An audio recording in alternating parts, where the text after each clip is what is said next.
so fucking strong. Bastard. Ladies and gentlemen, please welcome Mike Reid.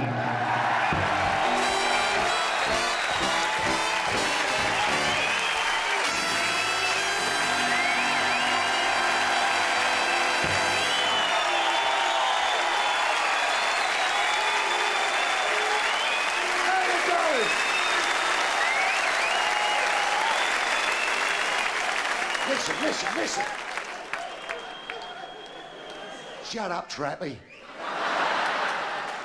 Geezer went to the doctor. The doctor said, can I help you, mate? He said, yes, I've come for an examination. When the doctor examined, he said, mate, you've got AIDS. He said, what? He said, you've got AIDS. Not only have you got AIDS, you've got a special strain of AIDS. He said, what's that? He said, HIV 556. He said, what? He said, you've got HIV 556. He said, what does that mean? He said, what it mean? You'll be dead within 3 days. Oh, he said, turn it in, will you?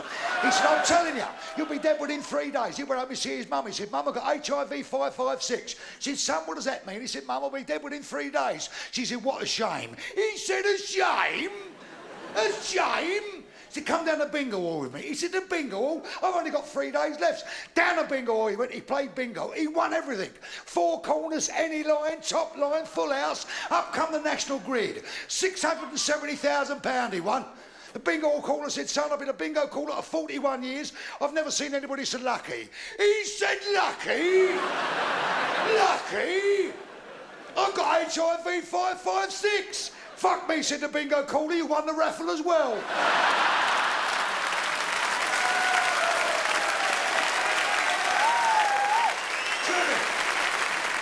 Trevor. Here we are, London Palladium. Greatest theatre in the world. Poxy dressing rooms, though. I've been in bigger women.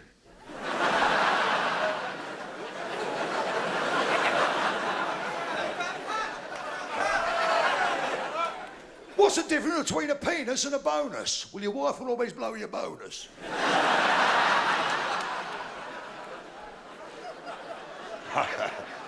What do you call a dog with no tongue? Scruffy bollocks.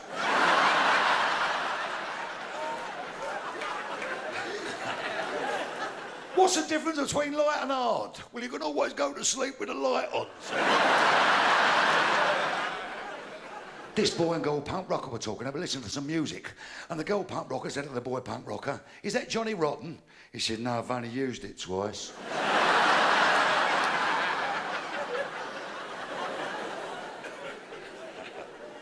How do you make a woman moan after a man's had a climax? Wipe your dick on her curtains.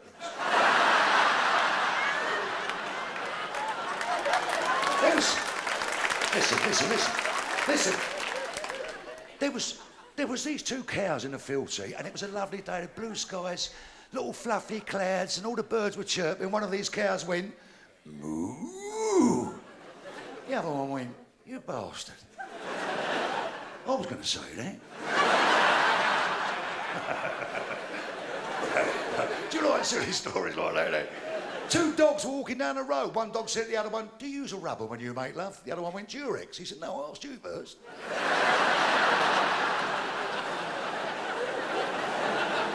Listen. You haven't heard the O.J. Simpson case. His lawyer went up to the night. He said, look, some good news and bad news. He said, what's the bad news? He said, your defence lawyer, I'm giving it up. He said, your banker right's guilty. They found your blood in the car. They found your blood in the hair. They found your blood in the gloves. O.J. said, Jesus Christ, what's the good news? He said, your cholesterol's very low.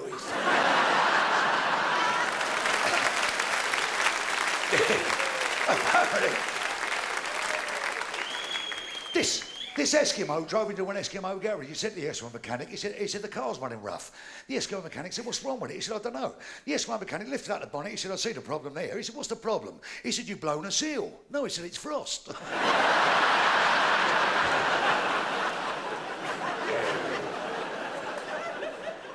Quasimodo walked into Burton's. He said, have you got a suit to fit me? The governor said, if we have, someone's going to get the fucking sack.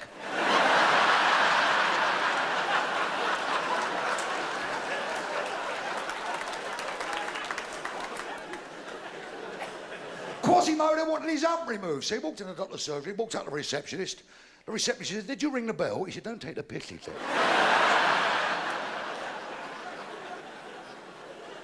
So he walked in the surgery, the doctor said, "Do you want your arm removed, Quasi?" He said, "Yes." He said, "Get undressed." Quasimodo took off 8 overcoats, 4 Macs, 2 suits, 19 jumpers, 2 shirts. The doctor said, "Hang on a minute, Quas, hang on. When was you last at school?" Quasi went, 47 years ago. Doctor said, "Didn't you ever wonder what happened to your fucking satchel?"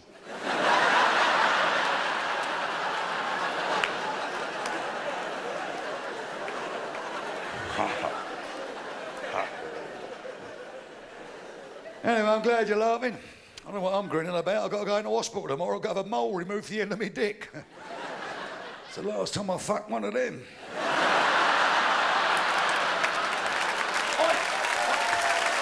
Listen, turn that bleeding round. Turn around, for Christ's sake.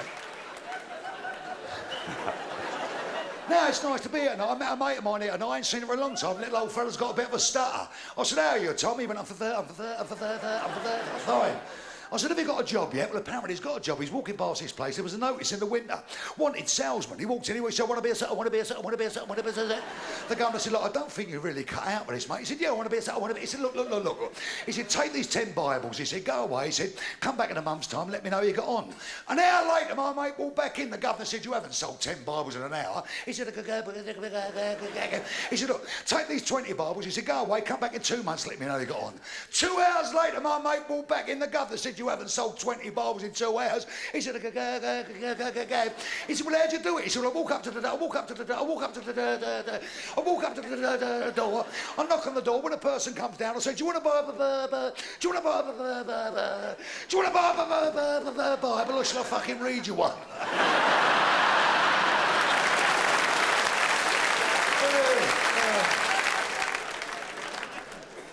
Man, it's nice to hear people like Myla. Let's get rid of this bleeding jacket, for Christ's sake. Why don't you show us your plums and make us all laugh? I normally throw on a 4, but it's a present from the wife. I found it hanging at the back of the bed when I got in early last night.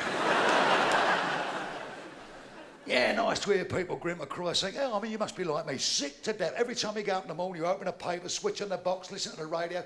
There's aggravation going in every corner of this earth. It gets right up my bugle. And we're always involved.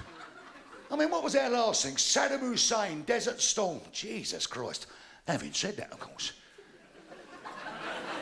That is one savage regime, Saddam Hussein. Look, if a man gets caught stealing that, they cut his right hand off, as you know. If the same man gets caught, they cut his left hand off. Only thing you can steal after that is fucking donuts.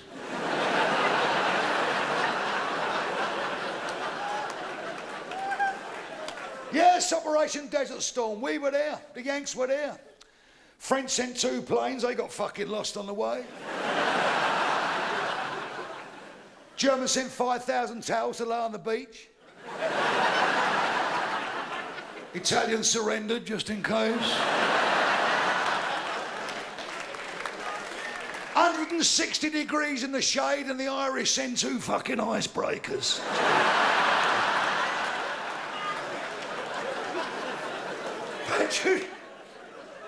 Do you know what really incenses, man? It really gets up my bugle when they start making money out of glorifying war. I was sitting down the other day watching a bit of sport on the TV. I switched over to BBC Two, and that movie was on Zulu. A perfectly true story, as you know. 168 officers and men staved off 56,000, I repeat that, 56,000 Zulus. And you remember, the Zulus were taunting the Welsh Guards by banging the assegais on their shields. Hoya, hoya, hoya, hoya, hoya. And the Welsh Guards riding behind their bales of straw.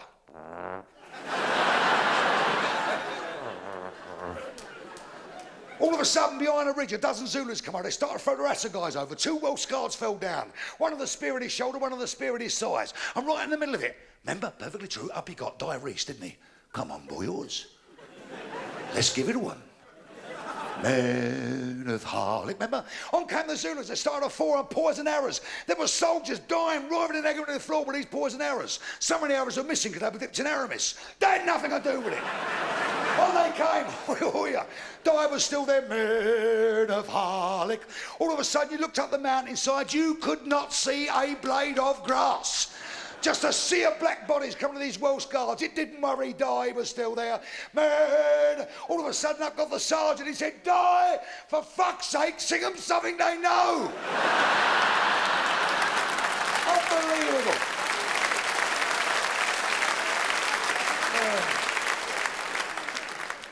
Oh, I don't know, Jesus Christ.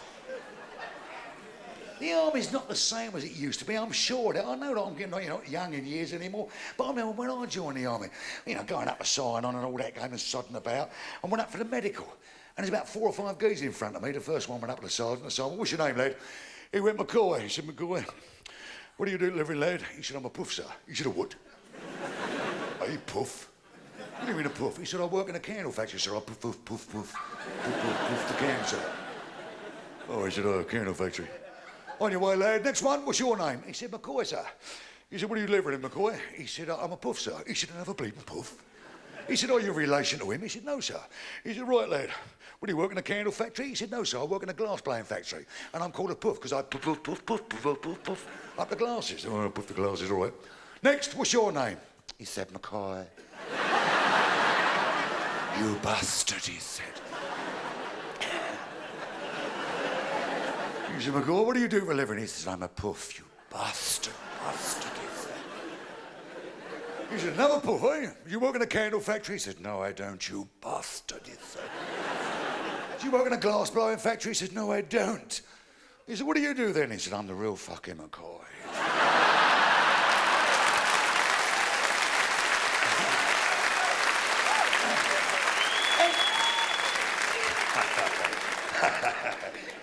And this sergeant walking down all these ranks of soldiers, and he got this big rattan cane under his arm. You know how powerful they are. And he walked up the first geezer, he hit him straight across the leg with his... Bang, he went. Did that hurt, lad? He said, no, sir. He said, why not? He said, because I'm a paratrooper, sir. He said, good lad, good lad. He walked up next geezer, hit him straight across the face with his rattan cane. Kurt Runch. He come up in a big blue welt. Frobbo, frobbo. He said, did that hurt, lad? He said, no, sir. He said, why not? He said, I'm a paratrooper, sir. He said, good lad. He's walking about 5 paces down, there's a geezer with his dick hanging out. He went, wallop! Did it hurt, lad? He said, no, sir. He said, why not? He said, the fella's behind me, sir.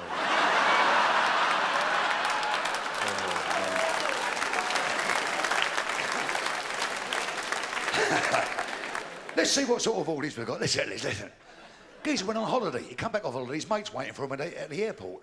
He said, oh, Tom, how are things? He went, I've got some good news and bad news. He said, what's the bad news?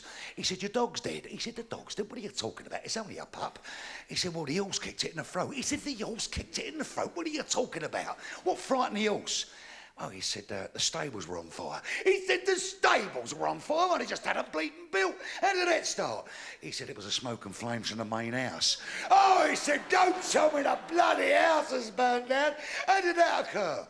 He said, a candle fell off your father's coffin. Whoa! He said, me dad's dead. When did this happen? He said, 2 weeks after your mum. Whoa! He said, what's the good news? He said, well, the heat from the flames have brought the fucking deaths up early.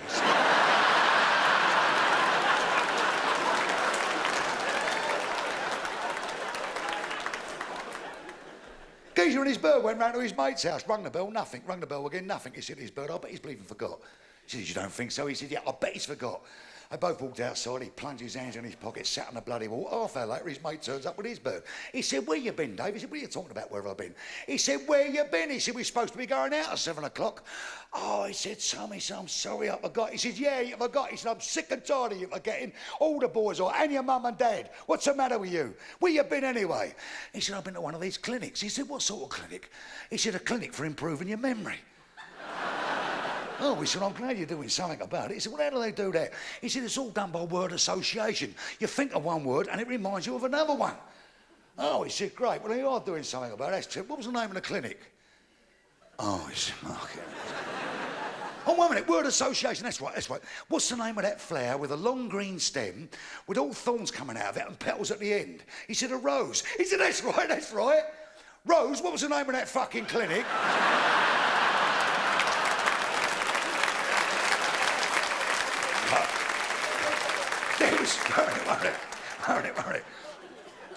There was these two geezers, mates all their life, best fishing pals. They haven't seen each other all season. They met right at the back end of the season. He said, Charlie, how are you? He said, I'm all right, Tell. He said, how was your season? He said, I had a real trumpy season, but I got to own up. Right at the end of the season, he said, I caught the biggest pike I've ever seen in my life. He said, great, how big was it? He said, 12 foot long. Oh, he said, turn it in, will ya? How I said, it weigh? He said, half a ton. Oh, he said, what you got me down as, some sort of pilchard? He said, it was half a ton. He said, how was your season anyway? He said, I'm glad you've asked me, innit? He said, me and the boat boys went out boat fishing. He said, I got stuck into something. He said, what was it? He said, I'm going to tell you.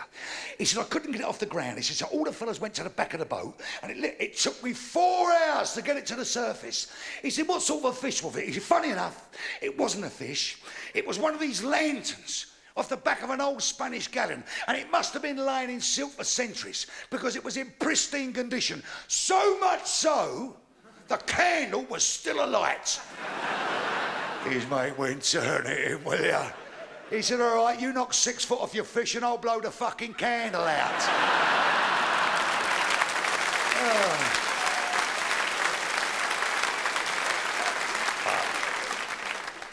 Lovely bit. Oh, you know how it all goes sometimes for each and every one of us.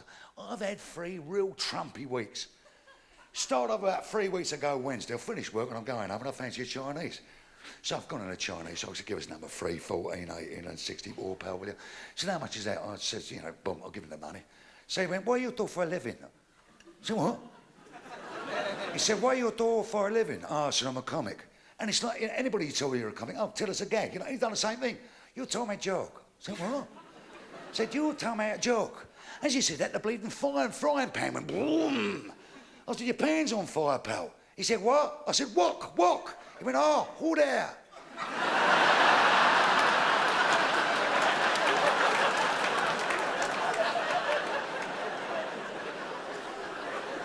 The day after that, we get burgled. It was gay burglars, I knew that, because the furniture being rearranged and there was a quiche in the oven, right? So on the Friday, I'm sitting down indoors, I'm reading Salman Rushdie's new book, Buddha's a Wanker.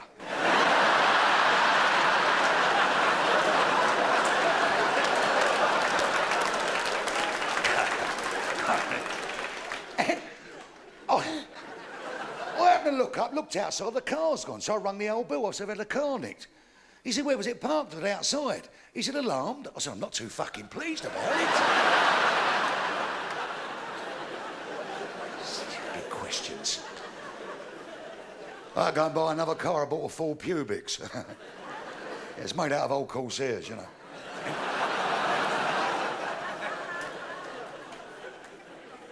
And I've got to own up, we've all got idiosyncrasies and we've all got, you know, disciplines. And one of my disciplines is I never ever drink before I work. But afterwards, you know, I love a glass of terps, right? So I'll finish the show. Listen. So I finished my show, fancied a drink. I've had a few, and all right, own up time. I've gone over the top, right?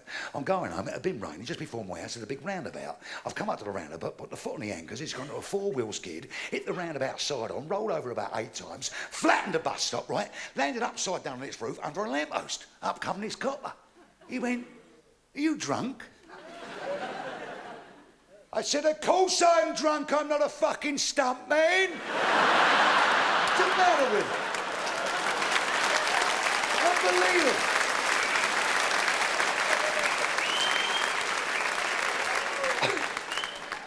I said, I'm worried about my insect collection. He said, where's that, in the boot? I said, no, it's on the front number plate.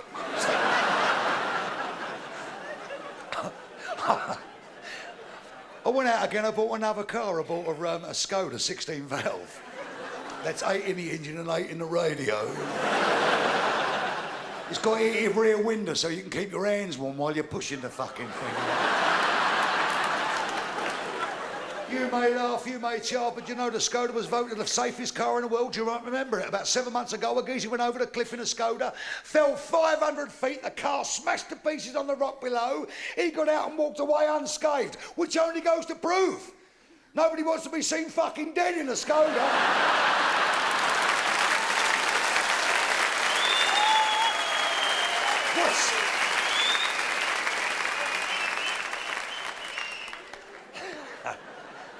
What's the difference between a Skoda and a Jehovah's Witness? Well, you can close the door on a Jehovah's Witness. What's the difference between a Skoda and a sheep? Well, you feel less embarrassed getting out of a sheep.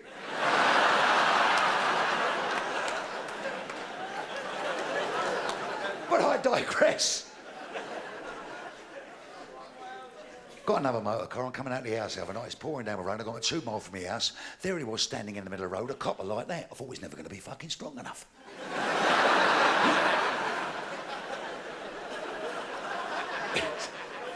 Is it the bonnet? He's bounced off the windscreen.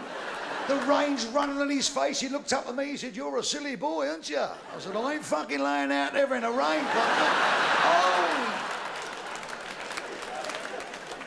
He'd gone up, dusted himself off, walked over, put his head through the window, which made me laugh because it wasn't open at the time. And then I asked you ridiculous questions. He said to me, "Are you the driver of this vehicle?" "I'm only you." I said, "It's automatic, but I fucking got to be here."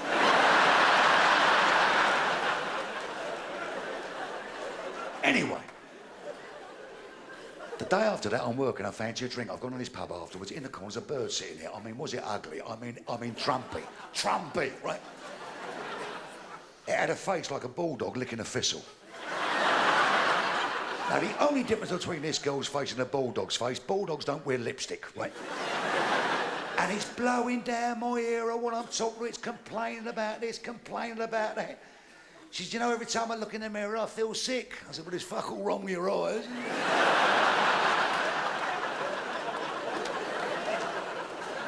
So I'll give it a tug by using the old thing, right? I went, "How would you like to see the soles of your shoes in my wing mirrors?" I've got it outside in the back of the motor, legs like nicked off, legs 9:15. And I'm singing the old love song to her as I'm doing the business, right? Oh, Rudolph the Red-Nosed Reindeer. Listen.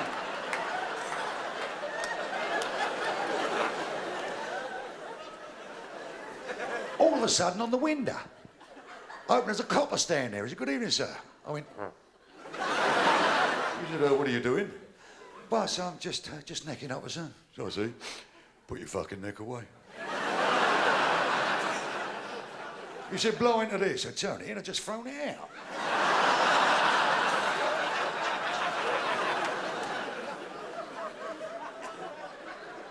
He looked at the girl, said, "Rather an attractive young lady. As a matter of fact, I'm feeling a bit horny myself tonight. If I'm next, I won't nick you." I went, "What are you worried about?" I said, "Never fucked a copper before."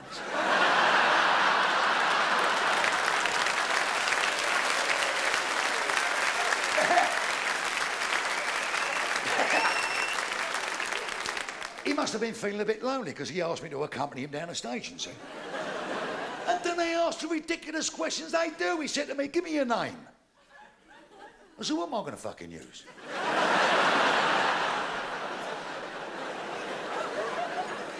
He said, "Have you got a police record?" I said, "Yeah, I got Walking on the Moon."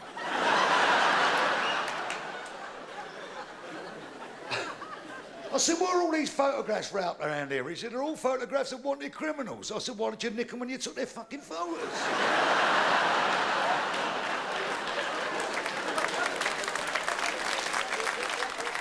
Do you hear about the copper that found the dead horse in Piccadilly? He couldn't spell Piccadilly, so he dragged the fucking thing to Soho to report it.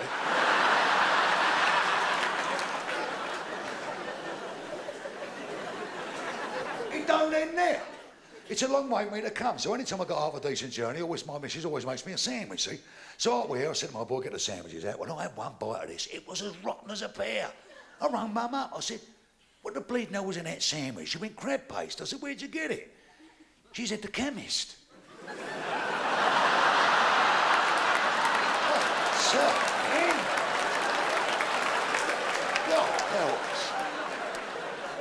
anyway, I'm still hungry, right?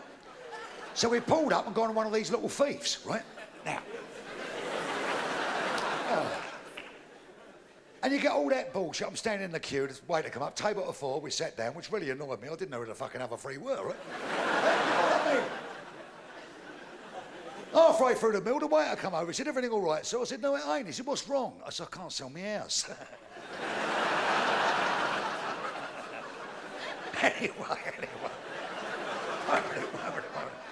So, we When the meal was over, I'm sitting there having a snout, you know, I'm watching the traffic in the car park. All of a sudden, in he came. He must have been 22 stone. Long, greasy hair, big, scraggly beard. He had tattoos all over him. Hate, hate, hate, hate, hate, hate, hate. Mother. He said to me, "You're Mike Reid, aren't you?" I went, "Yeah." "Yes, I thought so. Gives a push." Yeah, I went, "All right." We went outside, and he sat on a swing.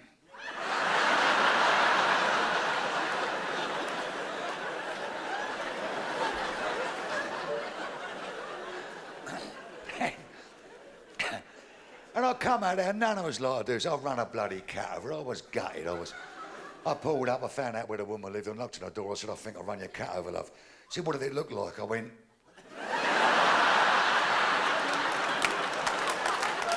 She said, "No, what did it look like before you run it over?" I went.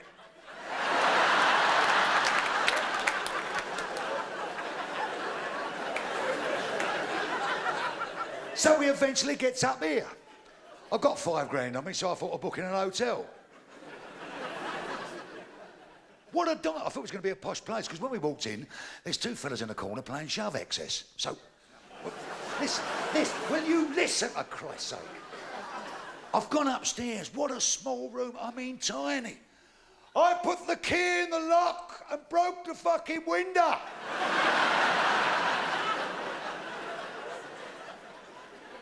I run down to the manager. I said, "I've got a leak in the sink." He said, "Have you must, sir?" I said, "What?"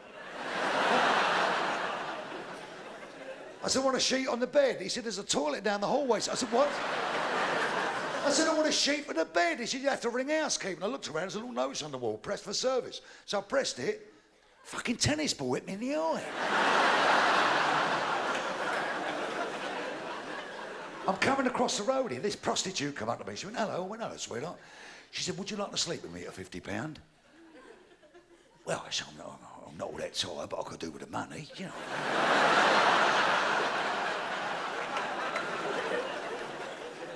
As we walked into the theatre, there's two drunks laying in the gutter. One drunk's blowing up the other drunk's arse.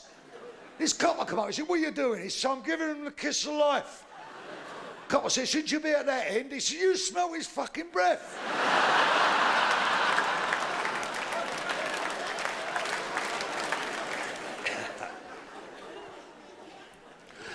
The Queen's going around the hospital. She come up to a fella in a bed. She went, "Hello, my man, what's wrong with you?"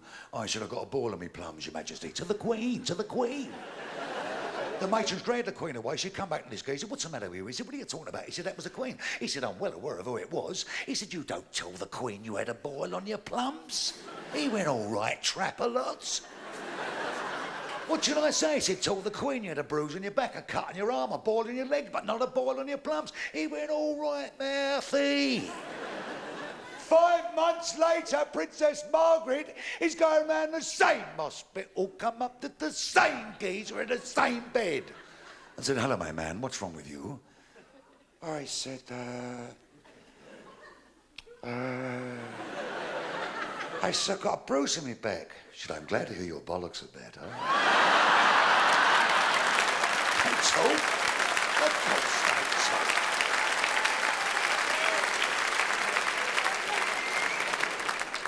Yes. See that? My foot moves and his mouth works. Two fellas been out drinking all night. They finish a drink and they're going home. They pass this great big house. On this lawn, a huge lawn in front of this great big house. And on this lawn, there are two dogs at it. One geezer said to his mate, he said, "That's the only way to make love to the old woman." He said, "What way?" He said, "The way them two dogs are on that front lawn." He said, "You never made love to your wife that way." He said, "What are you talking about, you melt? What are you talking about? It's the best position to go in. She kneels over at a 45-degree angle. I sit behind her. We can both watch TV at the same time." Well, he said, "I've been married 9 years and I never made love to my wife the way them two dogs are on that front lawn." His mate said, "Get home tonight, give the old woman a couple of martinis. You're bound to be on the firm." He said the following morning, he said, "How'd you get on?" He said, "Fucking delightful." All night long, bunches of that. He said, "The only thing that took 10 martinis, they're 10 martinis, why was that?" He said, "I don't know, she was quite willing to do it after 2, but it took another 8 to get on that fucking front lawn."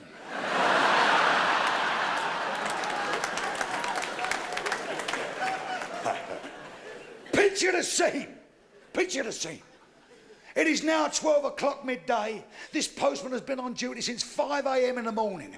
And it is pissing down with rain and it's blowing a gale when he's got his last letter left to be delivered 2.5 miles down this country road to this little country cottage. There he was, bent over at a 70-degree angle into the teeth of this gale. The rain's running down his neck. He eventually gets to this little cottage, opens up the gate, turns around and closes it. As he turns back again, there's 2 great paws in his chest with his Rottweiler snapping at his throat. Did his bum go boo or what? All of a sudden, the window opened. This little grey-haired old woman stuck her head out the window. Said, "Don't worry, darling, it's all right, sweetheart, it's all right. Kick his balls." He didn't what? Said, "Kick his balls," he likes that. Well, this postman had on regulation Dr. Martens. Size 14, 18 lace holes, steel toe caps, Cantonar studs. He went wallop. This Rottweiler went, ho.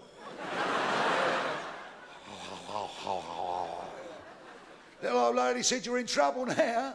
He said, "Why is that?" So I meant his balls on the lawn.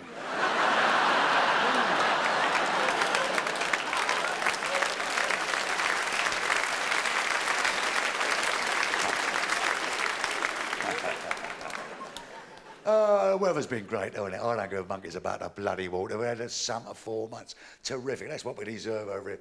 I played plenty of bloody golf. As a matter of fact, I finished golf the other day. I said to my mate, I said, "You fancy a brandy or coffee before we go home?" Hey, he said, "I'll have to ring my little sparrow up first." I said, "Who?" He said, "My little sparrow." I said, "Who's that?" He said, "My old woman." I said, "Why'd you call her a little sparrow? Because she's brown and dowdy?" He said, "No, because she's always chirpy and perky." Oh, so you're going to ring up your little sparrow, I'm going to ring up my little thrush. He said, "Who's that?" I said, "My old woman." He said, "Why do you call her thrush?" I said, "Because she fucking irritates me."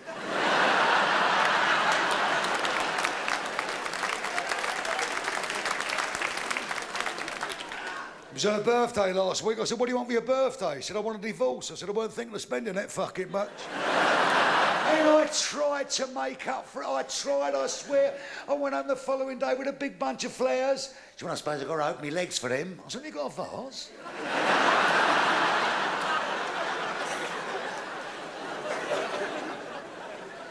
I met her at a dance years ago. I walked over, I said, "You fancy a dance?" She went, "Yeah, if you like. We may win the spot prize." I said, "It wouldn't surprise me, you're fucking covered in them." So there we was. She went, "You smell nice. What you got on?" I said, "I got hard on, but I didn't think you could smell it."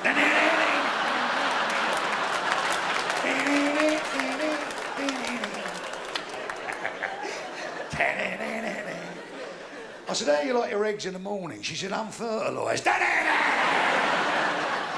Oh, I didn't mess about. I got her outside. I didn't worry about hand up the skirt, curly clock springs. Whoa. She went, hang on a minute here. Where's your manners? Tits first.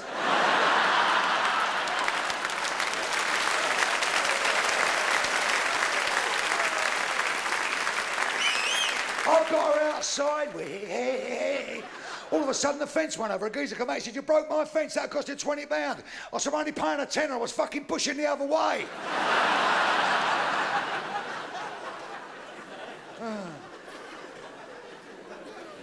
Oh, and then we got married. Oh, Christ. I should moan, really. You know, it was a fairy tale wedding. Fucking grim. Oh, and the honeymoon, man. The honeymoon was a total disaster. The old woman's got in a nice shower, plenty of perfume, got into bed. I've done the same thing, threw the covers back. I went, "But you got big tits." She said, "What?" I said, "You've got big tit things in it." She went, "This is the first day of our wedding life." I said, "I know that, darling." She said, "If you think for 1 minute you're going to speak to me for the rest of your life like that, you're mistaken." I said, "Wait a minute, sweetheart." She said, No, outside." I said, "What? Outside is wedding." I'm standing out on the balcony, freezing me plums off. All of a sudden, 2 doors down there opened up. A geezer come out. I said, "You all right, mate?" He said, "No, I bleeding ain't." I said, "What's the matter, son?" He said, "I'm on my honeymoon." Yeah, I said, "I know you, Phil. What are you doing out here?" He said, "Well, the old woman's getting undressed, just took her knickers off. I said, she's got a lovely big arse and she's thrown me out." 9 doors up there opened up. I said, the geezer come out. I said, "I bet you put your foot in it." He said, "No, but I fucking could have done," he said.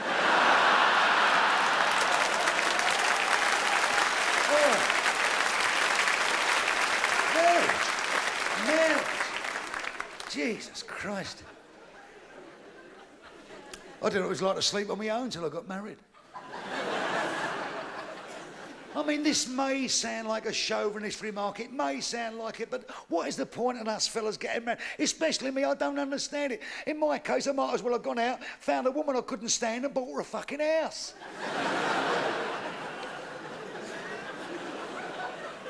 I mean, I've got to own up time coming up. You know, a few years after the marriage, the sex was great. I said to my woman one night, "You fancy doing the wheelbarrow position?" She said, "What?" I said, "We do the wheelbarrow position." She said, "How'd you do that?" I said, "Well, you take your clothes off, you lay face down on the floor, I'll pick you up by your legs and I go..." She went, "All right, but for fuck's sake, don't push me past me mother's, will you?"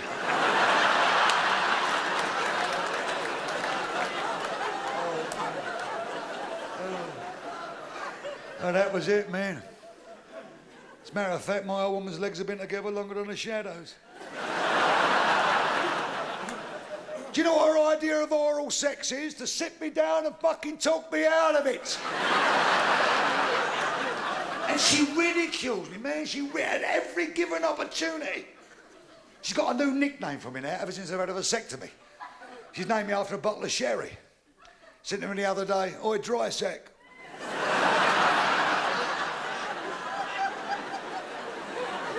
She said, "Come and make love to me, I want to time this egg." And I fucking hate runny eggs too.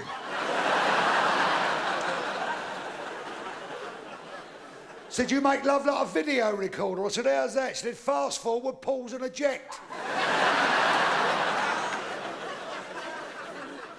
And it's not for the want of trying. I keep trying to liven it all up. I said to her last week, I said, "You know, darling, why don't we try a different position? You know, like, you know, liven our love life up." She said, "Well, what are you going to do?" I said, "Well, we can do it back to back." She said, "How are we going to do it that way?" I said, "We get another couple in."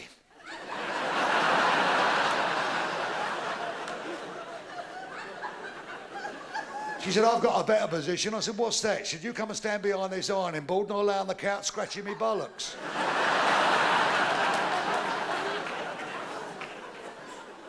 I went to the doctors last week. I said, "Doc, I think the wife's dead." He said, "What?" I said, "I think the wife's dead." He said, "What makes you think that?" I said, "Well, the sex is still the same, but the washing's piling up." Hey.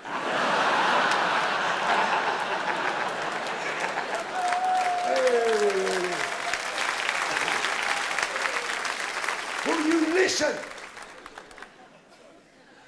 The young woman went to the doctors last week. The doctor said, "Can I help you, Mrs. Reid?" He said, "Yes, doctor, I've come for an examination. I've got a slight problem." He said, "What is the problem?" He said, "Well, the baby's got a little infection in the corner of his mouth." The doctor said, "Was the baby breastfed or bottle fed?" He said, "It's breastfed." He said, "May I see your breast, Mrs. Reid?" Oh, he said, "Thank you very much. Yes, thank you."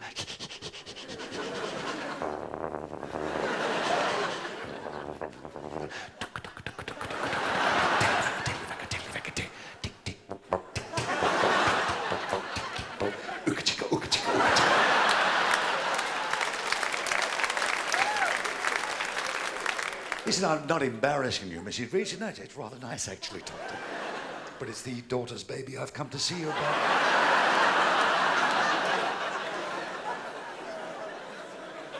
And when she came out and said, "While I was at the doctor's, he gave me a thorough examination. Here I got breasts, legs, feet, and ankle of a 17-year-old girl." I said, "Yeah, what do you say about your big fat arse?" So we never fucking mentioned you once.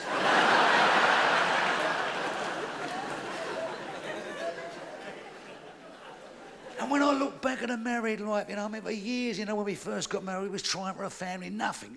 In the end, the old woman had to go to one of these sperm banks. And the doctor said, "Come in, Mr. Reid." He said, "Take your knickers off, lay on the couch, you keep your legs up." And he said, "Wait a minute, I've got to go to the fridge and have, you know, get a little bottle of sperm out." He come back 5 minutes later with no trousers and pants on. My woman said, "What are you doing?" He said, "We're out of bottles, you'll have to have draft." He said,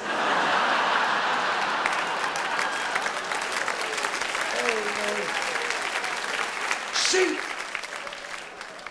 the problem with marriage to me is always the same. It's a ridiculous statement, if you will, because I'm on myself in-laws. My mother-in-law is an 18 carats, 100% rat bag. I know I've said it before, I make no excuses. 32 stone the woman weighs. No matter where you're sitting in the room, she's sitting next to you. Ooh. First time my father-in-law wanted to give her one, he climbed on top. I said, can I switch the light off, love? I said, it's why? He said, the bulb's burning my fucking arse. I said it before, it's true. It's true. And he's getting worse, the father-in-law. He's thick as two planks, and the older I get... Listen to this. He's walked in the other night with a handful of dog's crap, a handful of it, and said to me, look at I nearly stood in.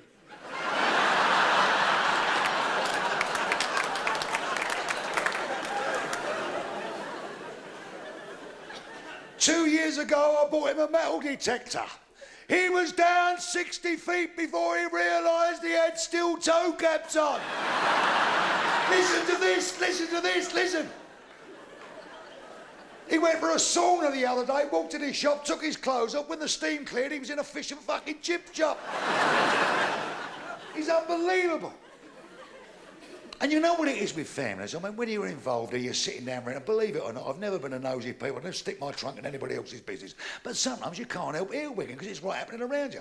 The mother-in-law and the father-in-law don't get on. Haven't done for years because the main reason is the old woman still likes a bit of the other. The old man don't want to know. I don't think he can get half a thick one. You know what I mean? Listen, listen. So consequently, they don't talk. The old man's gone out the other day. He's bought a new pair of shoes. So he's come home, he knows mother-in-law's going to take no notice of him. So what has he done? He's gone in the bedroom, stripped his clothes off, except for these shoes, walked out in the kitchen where she was. Said, know anything unusual about me? I mean, no. You should have another look. I mean, no. You should have another look. My dick is pointing at them. Oh, I said, new shoes. But you didn't buy a new fucking hat, wasn't it?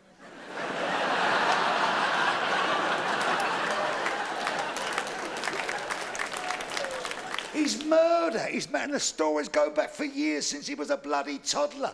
It never. I'll give you an idea. When his first daughter was born, he was in the hospital waiting for the baby to be born. Out come the nurse with a black baby. Obviously a mistake. Said to my father-in-law, "Is this yours?" He said, "I suppose so. She burns every fucking thing." I mean it. He's come out of a pub the other night as drunk as a sack, taking a shortcut home for the graveyard. He's so drunk he's fell in an open grave. There he is for the next half hour. Help! I'm cold, I'm cold. Another drunk come by. Of course you're cold. They haven't fucking covered you up, you see? And she's awful. The mother-in-law is awful. She's withering. Got that withering look and come around my house the other day. She said, well, what's it on the wall? Modern art? I said, no, it's a fucking mirror.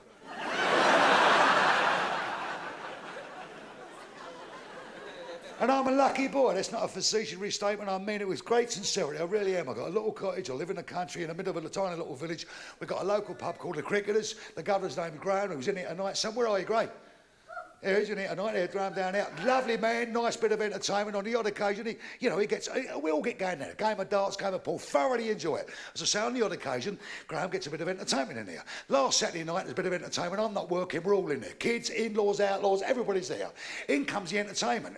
This geezer has got a full-grown 504-pound lion. He's got this lion on stage. He pulled his hands in this lion's jaws, levered open these lion's jaws, undone his flies, put his wink in this lion's mouth. Listen to what I'm saying.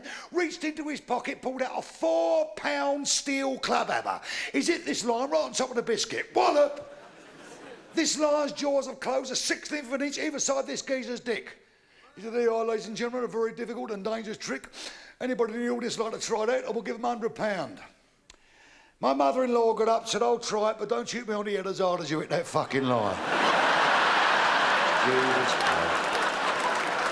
I was so embarrassed. Wait a minute, listen to me, listen. It's her birthday last week. The lady's 72 years old, right? Now she's... Father-in-law's come up to me. Mike, I said, what? He said, Mum wants a vibrator for her birthday. I said, turn it in. Dad, she's 72. He said, she bloody wants one. I know nothing about it. Come down to the sex shop. I'm down there, right? Father-in-law said to the geezer behind the counter. He said, our wife wants a vibrator. He said, all up now, man. Big ones, small ones, little ones, long ones, fat ones, thin ones. Green ones, blue ones, orange ones. My mother-in-law said, I'll have that red one. I said, don't embarrass me, Mum. That's a fire extinguisher. Oh, Christ. Oh, dear. Oh. Talking about a sex shop, met a girl the other night, 38, 45, what I call a handsome woman. We had a great night out, nice meal, couple of bottles of wine, got back to her motor car. She had a large motor car. That's why I like, you know, girls around about that age, they know what they want. She said, fancy making love to me in the back of the car? I thought, well, I ain't 20 years older than more. The old bone, yeah, sod it, you know, changes as good as the rest. Got in the motor car, she's undone the bag, pulled this Durex out. Well, when she's pulled it out of the packet, it's got all lumps on it, warts, feathers, wobbly bits. I said, what the bleeding hell's that for? She said, I get more pleasure out of it that way. I turned it inside out. I thought, fuck it, why should she have all the fun?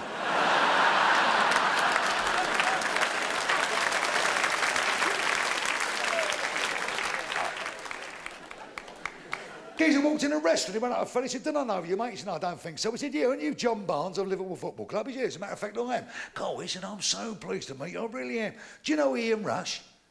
He said, what are you talking about, do I know Ian Rush? I train with him every day. I play football with him every Saturday, he's one of my best mates. Oh, is he really? Why did you pass him the fucking ball then?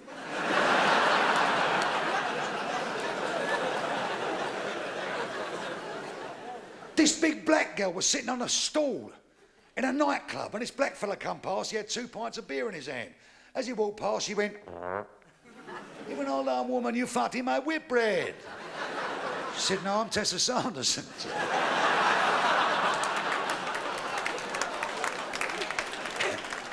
A fella walked into a religious instruction shop. As he walked in his shop, there's a black geezer behind the counter. He said, could I have that lithograph of the Lord's Prayer, please? He said, okay, man.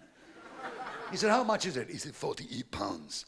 He said, there you are, son. Black fella said, do you want it wrapped? He said, yes, please. He went, oh, the Lord is my shepherd. I want it.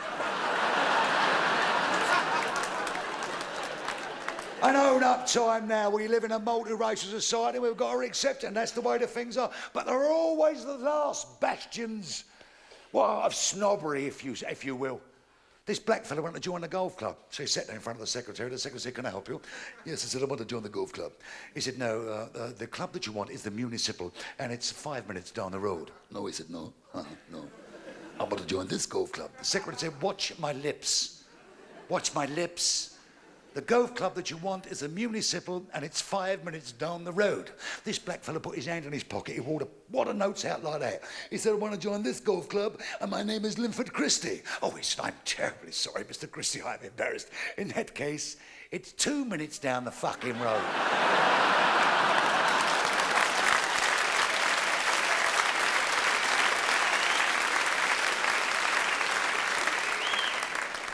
I would imagine it must be very obvious, you ladies and gentlemen, listen to me talk. I come from a working class family. I was born in the East End of London, British sector.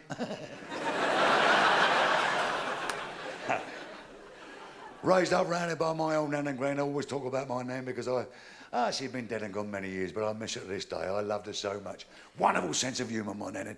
She walked through in a bleeding ironmonger's once. She said, can I have that picture frame? The geezer went, do you want a screw for it? She said, no, but I'll give you a blowjob for the toaster.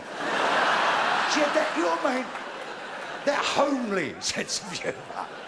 Oh, yes, she was funny, dry as a bone.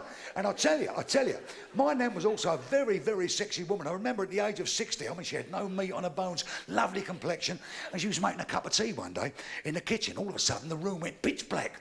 She's looked out the window, it's this great pan-technical lorry with this big airy arm hanging out of it. She walked out, she went, hello, driver, who happened to be a nice-looking fella. Here are you, darling. She said, I'm just making a cup of tea. Do you fancy one, driver? Of course, yeah, I love you, yeah. He jumped out of the lorry, come to the door. She went, look, I'm making a cup of tea, but I'm feeling a bit horny. She said, can I play with one of your plums? So she undone his flies.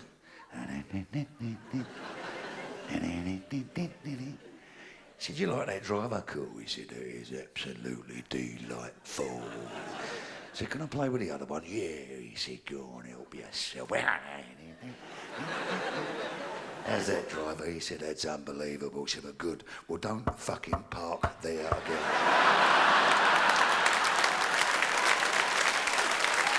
And I can remember, you know, you remember so many things about your family. My man must have been 82, and she was on this Zimmer frame, and she walked into an electrical shop. She went to the geezer behind the counter. She said, have you got any vibrators? He went, yeah, I got these here. They're 6 inches long. She went, no, that's not the one. No, that's no good. He said, well, I got these 12-inch ones. She went, no, that's no good either. She said, well, this is the biggest one we got, 14 inch. He went, yeah, that's the one. Yeah, that's the one.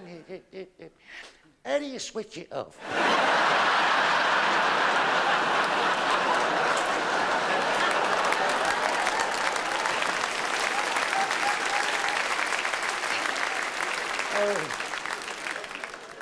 But a lot of people were testifying it. I know in them days there was no money about. My old nan didn't go anywhere.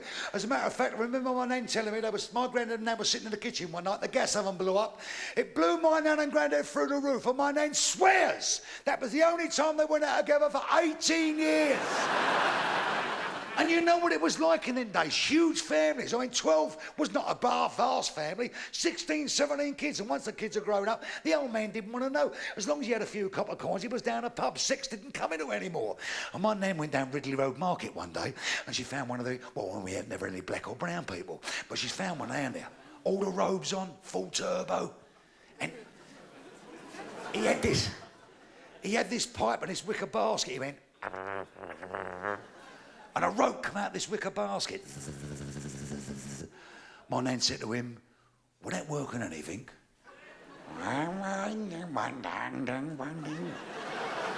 ding, bang, dang, bang, ding, ding, bang, dang, bing. I think she'd give him 3.5 crowns. She's gone home, my old granddad's lying in bed. Out come the pipe. And the sheets began to rise. My nan thought, this is it. And it got bigger and bigger. She whipped the sheet back and his pyjama cord was going... Well, they didn't have nothing. And my old granddad, he was a huge man, a massive man, very proud man, huge, 6'7". The only job he ever in his life, he was a lifeguard on Clacton Beach. Couldn't swim a stroke, but he could fucking walk out a long way, you know. And men in that period of time, and they were so proud of what they did in the First World War. I remember I was knee high to a grasshopper, and my granddad took me up to the cenotaph on Remembrance Day. And I remember my hand was in his, and he's walking along, my old granddad had a bloody war wound. And as you know, I don't want to get involved in all that, but you see some of these men actually fought for this country, you know, legless in wheelchairs, but they all wore their medals with great pride. And my granddad was the same, and he was proud of his war wound. And we're walking along like that, my old granddad's dragging his leg, and a poor old sod was coming by, and he was like that. My old granddad passed and went, war wound, Flanders, 1917. The guy went, oh yeah, he said, dog shit, he said, just now, he said.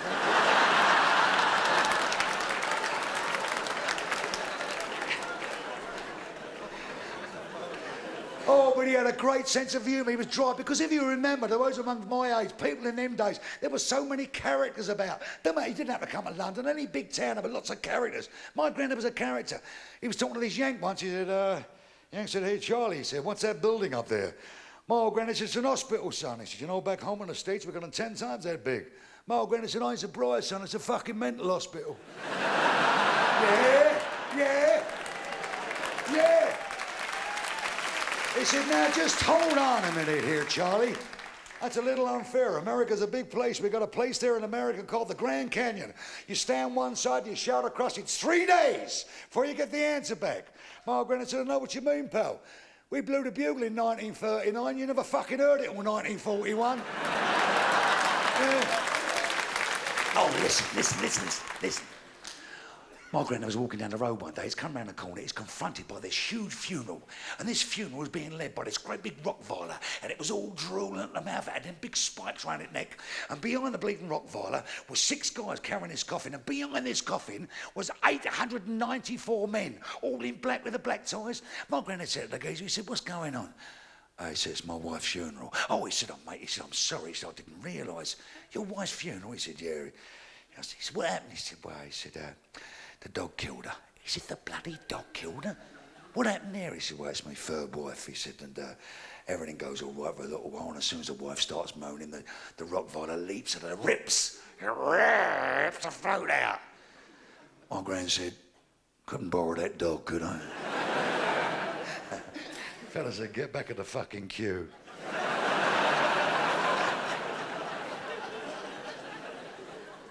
And you go to the other bloody extent, you go to the other way, kids, and I don't get this, not a fuddy-duddy way, but kids nowadays, man, they've got it so good. Not in every respect, I'm talking about entertainment-wise. They've got TVs, video games. I wouldn't like to live nowadays as a kid because I think they've got too much pressure.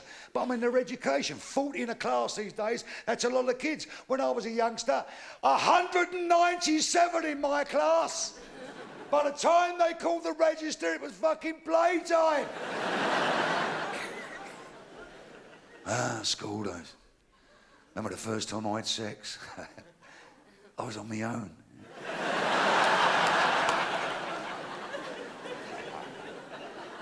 And there was no money about. I remember my old man saying to me, what do you want for your birthday, son? I said, well, as a matter of fact, Dad, I've seen a bike in the shop down the road. It's £10, 12 and 6. I've had my eye on it for a couple of months. He said, well, keep your eye on it, son. You ain't liable to get your fucking arse on it. And he meant it. He meant it. I remember laying in my bed, because my bed was next to my mum and dad's bed at Christmas time, with my ear to the wall, trying to think what I was going to get for Christmas. And all of a sudden I thought, I'm going to get a puppy. I'm going to get a puppy. Because I heard my dad say, well, stroke it. Go on, it won't bite you. Then I thought, no, I'm going to get a bird. I'm going to get a bird. Because I heard my mum say, don't let it fly all over the sheets. Catch it in your pyjamas.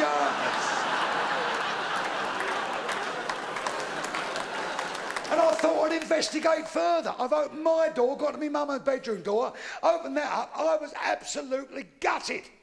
And they used to tell me off for sucking me thumb.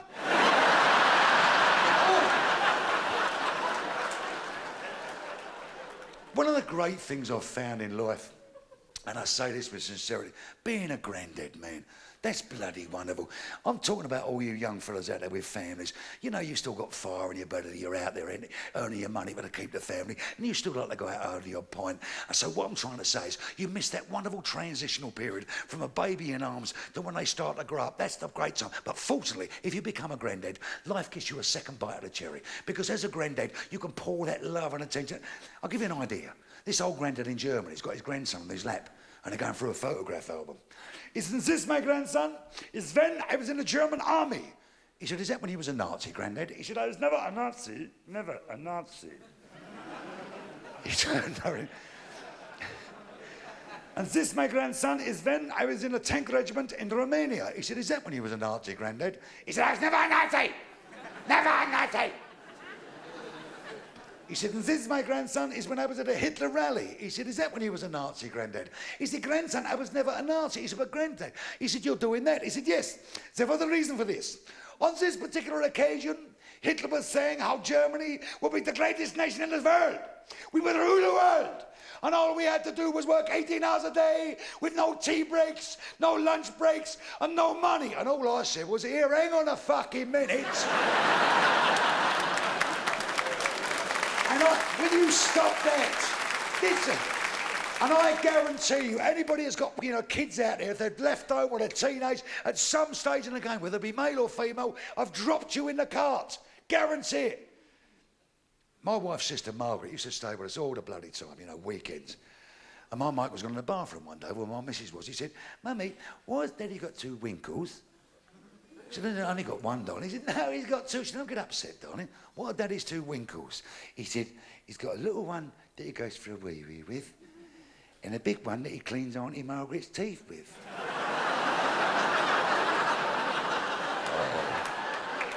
Oh, Scotty beat me up, for Christ's sake. Oh, man. There's a fella running down the road. The geezer said, where you going, mate? He said, a lion's escaped from the zoo. He said, what way did it go? He said, you don't think I'm fucking chasing it, do you?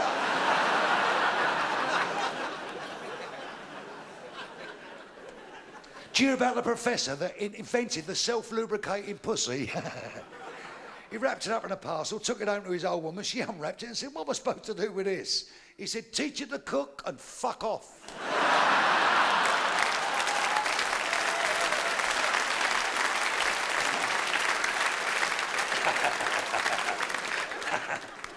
This duck booked into an hotel with his bird. They've gone upstairs and the duck rang a receptionist. He said, can you send up a Durex? Receptionist said, shall I put it on your bill? He said, I ain't a fucking pervert.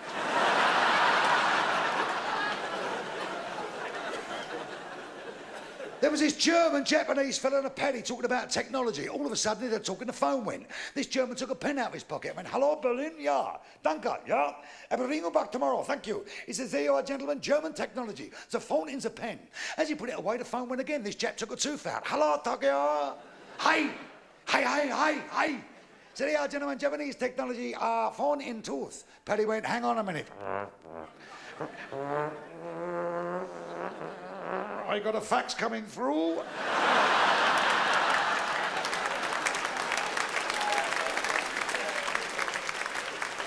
Jeez. Do you about the two pregnant nuns met in the street? One said, "Hello, my dear, I haven't seen you since Benedictus." Do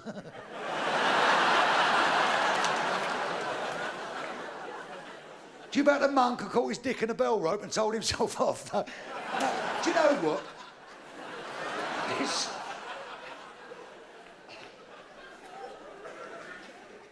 Like all aspects, when you join, either join the Cubs when you're a kid or the Scouts or when you go in the bloody army, at the end of the day, you always wind up with the crap end of the stick of the jobs. This little bloody nun, she just joined the monastery, poor little girl, and they give her the crap end of the... And she'd been out since 5 a.m. in the morning, she's been digging the garden, and she's been sowing all the seeds and reaping this and raking that, and it was 8 o'clock at night, the sun was going down, and she'd turn around and she washed her hands in a bowl of water, and she dried them, and she'd turn back again, there's all the birds pecking at her seed. She went berserk. She went, "Fuck off, fuck off, fuck off." All of a sudden, up come the Mother Superior, said, "How dare you? How dare you use that language in the... How dare you?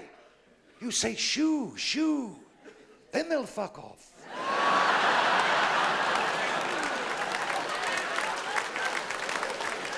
Ladies and gentlemen, I'd like to thank the band. Thanks. You know...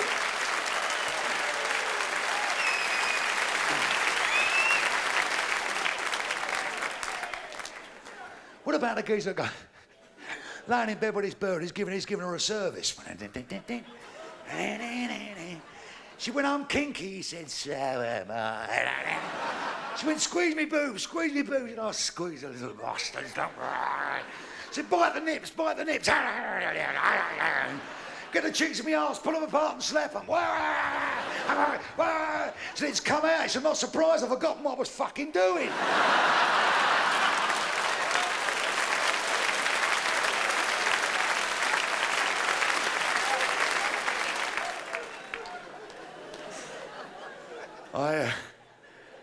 You may not believe this, but it's perfectly true. I don't particularly like swearing in front of ladies, especially ladies I've never met in my life before. So if it got a bit rough round the edges, girls, I do apologise. By the same token, I hope there was something there that you could at least have a grin at, you know. I don't like to offend too much. I can't wish you, well, I can wish you Merry Christmas and Happy New Year. But what I can say is there's something that we can do with each other, and it don't cost a copper coin, and it makes this world go round so much better. Be nice to each other.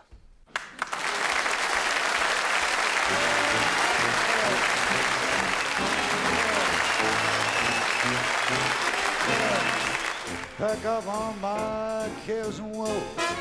Here I go, singing low. Bye, bye, bye, bye, blackbird.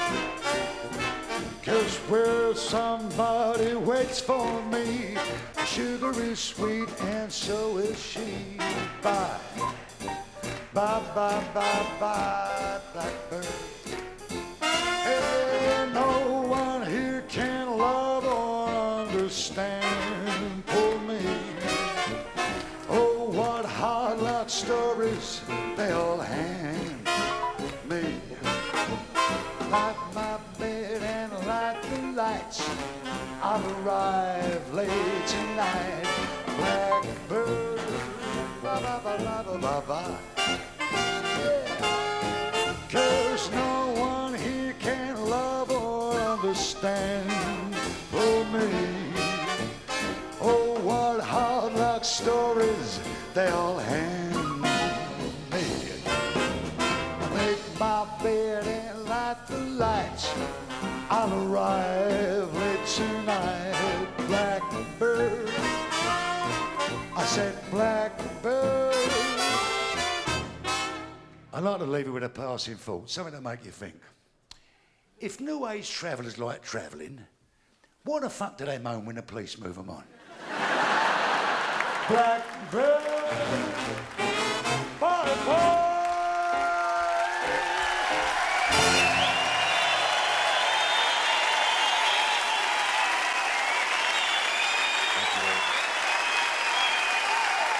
Thanks for coming down.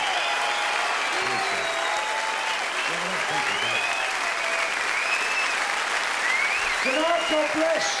Thanks for coming down, darlings, and mind that you're dry.